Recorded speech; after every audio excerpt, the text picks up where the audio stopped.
राज्यसभेच्या नावांबद्दल चर्चा आहे आणि अशी एक चर्चा करते की प्रीतम मुंडेंचं सुद्धा नाव चर्चेत आहे. काय वाटतं तुम्हाला, त्यांना संधी मिळेल का राज्यसभेवर? पहिले मी प्रदूषणाच्या विषयावर बोलते. आज प्रदूषणाच्या विषयावर सभागृहामध्ये प्रश्न उपस्थित केले गेले. सदस्यांनी चांगले विषय मांडले आणि त्याला आम्ही प्रतिसाद दिला. सगळीकडे सातत्याने मुंबईच्या प्रदूषणाचा विषय असा ऐरणीवर आला आहे आणि प्रचंड प्रदूषण आहे अशा प्रकारची चर्चा आहे. या संदर्भामध्ये माहिती देत असताना मी सर्वांना एवढंच सांगेन की आमच्या प्रदूषणासाठी समीर हे ॲप आहे आमचं. त्या ॲपमध्ये आपण ती सगळ्या पत्रकारांनी देखील डाउनलोड करा. ते आपल्याला आपल्या मोबाईलवर ॲप ठेवता येईल. तुम्ही जिथे आहात तिथे रिअल टाइम तुमच्या लोकेशनप्रमाणे तुम्हाला तिथली प्रदूषणची लेवल कळेल आणि तेच ऑथेंटिक सेंट्रल पोल्युशन कंट्रोल बोर्डाच्या मान्यता प्राप्त असं ॲप आहे.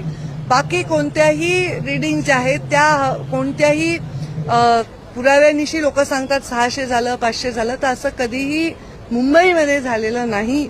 मुंबईमध्ये निश्चितच हिवाळ्यानंतर म्हणजे दिवाळीनंतर ते फेब्रुवारीपर्यंत थोडं प्रदूषण आपल्याला जास्त जाणवतं. त्याला मुख्य कारण प्रदूषणाचा ह्युमिडिटीच्या वाढण्यामुळे आणि टेम्परेचर कमी असून प्रेशर वाढल्यामुळे कुठेतरी एक स्मॉग तयार होतो. पण आपलं अत्यंत अहितकारी आहे, घातक आहे तब्येतीला. अशा प्रकारच्या पोल्युशनची परिस्थिती आपल्याला मुंबईमध्ये नाही म्हणता येणार. ते अपेक्षेपेक्षा थोडं या काळामध्ये जास्त आहे, जे हळूहळू मार्चमध्ये आता ते कमी व्हायला सुरुवात होईल. प्रचंड मोठं इन्फ्रास्ट्रक्चरची ग्रोथ होत आहे, भरपूर कन्स्ट्रक्शन होत आहे आणि अशावेळी वेळोवेळी नियमांची पायमल्ली होऊ नये यासाठी आम्ही जागरूक आहोत.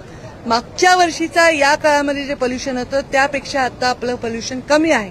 निश्चितच ॲब्सोल्युटली पोल्युशन आपल्याला कंट्रोलमध्ये आणण्यासाठी सर्वांना मिळून काम करावं लागेल. तर त्याच्याबद्दल विधानसभेमध्ये चांगली सकारात्मक चर्चा झाली. प्रामुख्याने याच्यामध्ये जर पाहायला गेलं तर मुंबईत ज्या पद्धतीनं इमारतींची कामं असतील किंवा रस्त्यांची कामं असतील ही एक साथ सुरू केलेली, त्याचा कुठेतरी अधिक परिणाम आहे का? कारण खूप दिवस काही कमिटीज फॉर्मेशनमुळे, काही न्यायालयीन प्रक्रियेमुळे बरेच दिवस कामं प्रलंबित होते परवानगी देणं. त्यामुळे ते एका वेळी सुरू झाले. आपल्याकडे मेट्रोचं काम चालू आहे, हायवेजचं कामं चालू आहे, दुरुस्तीची कामं चालू आहेत, इन्फ्रास्ट्रक्चरचं काम चालू आहे.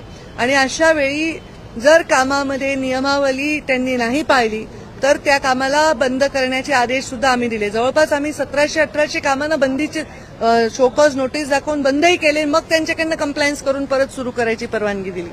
तर अशा परिस्थितीने त्यांना ऑब्झर्व्ह करावं लागतं. आता आम्ही महानगरपालिकेला असं एक महानगरपालिकेने सुरू केलंय जे खूप चांगलं आहे. कारण आमचे जे मॉनिटरिंग सिस्टीम असतात, जे एअर क्वालिटी मॉनिटरिंग आहे जे करतात, ते सिस्टीम एका मोठ्या एरियामधलं मॉनिटरिंग करतात. पण प्रत्येक बिल्डिंगचं मॉनिटरिंग करण्यासाठी सुद्धा आता बीएमसीनी काम सुरू केलंय आणि त्यांनी ते लावलं सुद्धा आहे मॉनिटरिंग. त्यांच्या डॅशबोर्डवर बीएमसीच्या प्रत्येक ठिकाणचं युनिटचं कामाचं कन्स्ट्रक्शनचं त्यांना पोल्युशनची परिस्थिती कळेल.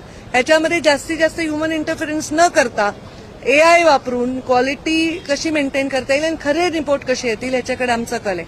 आमचं आता ऑथेंटिक सॉफ्टवेअर आहे, आमचं तुम्ही सगळ्यांनी डाउनलोड करा. तर त्या सॉफ्टवेअरला मी माझ्या ट्विटरवर माहिती देते आणि तिथे तुम्हाला पोल्युशन खरं काय कळेल. कोणी म्हणते आज 320 आहे, पण माझ्या सॉफ्टवेअरवर काय दाखवते ते ऑथेंटिक आहे. आणि असं म्हणण्याने आपल्या ग्रोथवर, आपल्यामध्ये येणाऱ्या लोकांच्या मानसिकतेवर परिणाम होत असतो.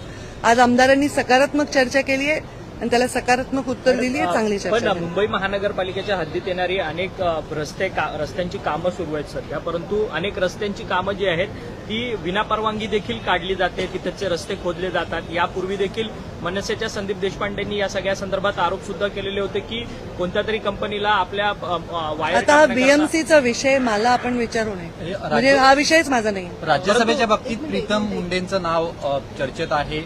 पुन्हा एकदा संधी त्यांना दिली जाऊ शकते का? हे पहा, राज्यसभेच्या बाबतीत अनेक नावं चर्चेत आहेत. तर त्यामधलं एक नाव प्रीतम मुंडे यांचं आहे. कारण त्या खासदार होत्या 10 वर्ष आणि यावेळी पक्षाच्या आदेशानुसार मला त्यांनी लोकसभा लढवली होती आणि नॅचरली प्रीतमताईंनी उपाध्यक्ष म्हणून परदेशाचं काम केलंय, खासदार म्हणून केलंय. त्याचबरोबर अनेक नावं आणखी पण चर्चेत आहेत. तर आता बाकी निर्णय आमचे सर्व नेते करतील आणि ते निर्णय योग्य करतील अशी आमची अपेक्षा आहे. विरोधक असं म्हणतात की प्रदूषण मागच्या काही वर्षांच्या तुलनेत वाढलं आहे. तुम्ही जे म्हणतायत ॲपनुसार किंवा मग तुम्ही जो माहिती घेतली त्यानुसार ऑन कर बरं ते ॲप आता. खरंच यांच्या मोबाईलवर डाउनलोड करतो. खरंच वाढलंय असं दिसतंय. हे पहा, एक परिस्थिती अशी असते आपल्याकडे, जेव्हा दिवाळी होते, दिवाळीनंतर ते जानेवारीपर्यंत प्रदूषण थोडंसं जास्त येतं, एअर पोल्युशन. त्याचं कारण असतं वातावरणात थंडी असते आणि जे प्रदूषण होतं ते आपल्याकडे समुद्रामध्ये जर कमी दाबाचा पट्टा असेल तर ते निघून जातं. पण समुद्रामध्ये हाय प्रेशर सुरू झालं तर ते प्रदूषण इकडेच रेंगाळतं आणि ह्युमिडिटी असल्यामुळे आणि थंडी असल्यामुळे ते हवेच्या मध्य लेवलला येऊन स्थिर होतं. म्हणून ते दिसायला आपल्याला दिसतं की क्लॅरिटी नाहीये.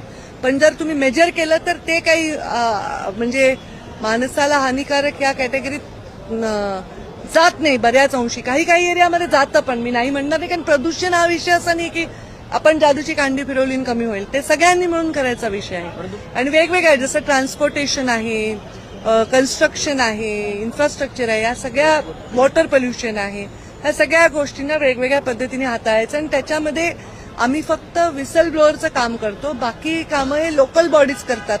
जसं बीएमसी आहे, अर्बन डेव्हलपमेंट आहे, रुरल डेव्हलपमेंट आहे, परिवहन आहे, असं हे सगळ्यांनी मिळून करायचा विषय. ताई, मुंबईतलं प्रदूषण पाहता आदित्य ठाकरेंनी पालिकेचे जे आयुक्त आहेत त्यांच्याकडे पण एक मागणी केलेली आहे की हे प्रदूषण वाढत असल्यामुळे जे तत्काळ जी कामं सुरू आहेत त्यांना स्थगिती देण्यात यावी.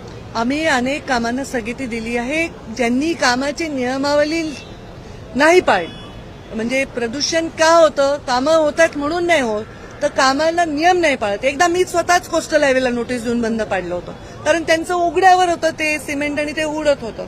तर त्यांनी त्याच्यावर वॉटर स्प्रे केला पाहिजे, कव्हर केलं पाहिजे, हे सगळं अपेक्षित आहे. त्यामुळे आपण जिथे नियमाची पायमल्ली होते तिथे आपण नोटीस देऊन काम बंद पाडतो. ते नियमाचं कंपायलेशन करून ते नियम करायला सुरुवात केली की आम्ही त्यांना परवानगी देतो. That's simple.